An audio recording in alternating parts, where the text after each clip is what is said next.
pessoal, tudo certo? Começo informando sobre um debate que reuniu autoridades, especialistas e representantes da causa animal em Caxias do Sul.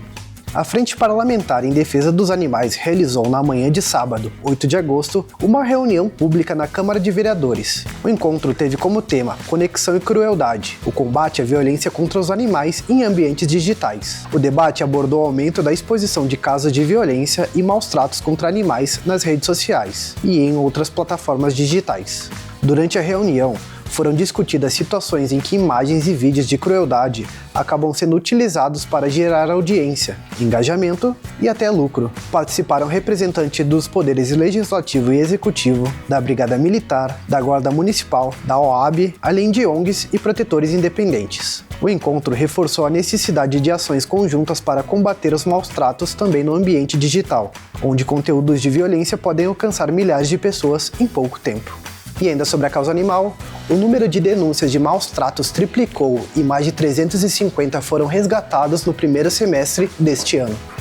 O Departamento de Proteção Animal da Secretaria do Meio Ambiente e Sustentabilidade recebeu 1.609 denúncias de maus tratos nos primeiros 6 meses deste ano. O número é quase 3 vezes maior do que o registrado no mesmo período de 2025, quando foram cerca de 570 denúncias. Das ocorrências deste ano, 70% foram atendidas pelas equipes, com 354 resgates, 33 apreensões, 10 prisões em flagrante e 40 multas aplicadas.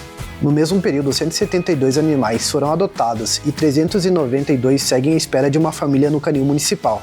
Também foram realizadas 2.818 castrações gratuitas em parceria com o Hospital Veterinário da UX. E os dados do primeiro ano de controlador de velocidade apontam um número de redução de acidentes em Caxias do Sul.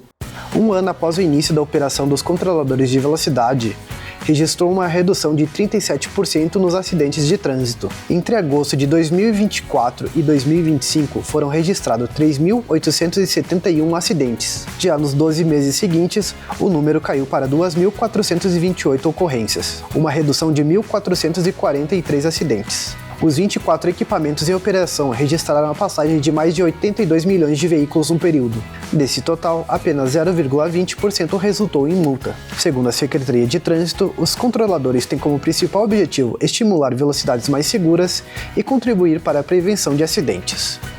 E o Direto de hoje fica por aqui, uma ótima semana e até a próxima!